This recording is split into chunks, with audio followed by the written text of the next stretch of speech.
What does transpersonal psychology mean to you? Well, it's really the study of all aspects of consciousness. Now, if you just think of consciousness like we think of many things, kind of a bell curve, and there's normal, and there are classes about that. And then down here on the right, there's growing amounts of psychopathology. And psychology has a lot of experience looking at psychopathology.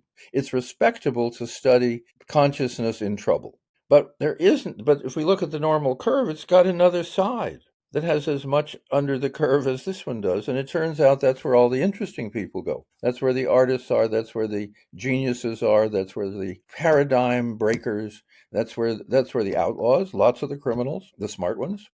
And so we were looking and saying, well, if we're going to talk about consciousness, why would we not look at the best that consciousness has ever produced instead of most of the time looking at the people that have fallen through the cracks that or are cracked. And so we developed a curriculum in which a lot of the studying was of the best that humanity had produced. And what did they produce? And what we found is they produced science, they produced literature, they produced philosophy, they produced art, and they produced the major religious traditions and the minor spiritual traditions, minor being less members, not less better. So it was kind of sensible.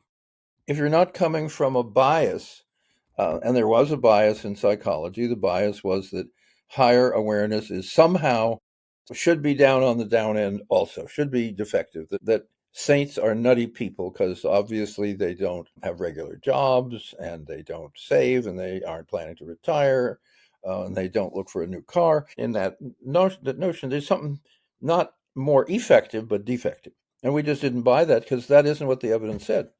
We were limited to what was actually so, not what was theoretically popular.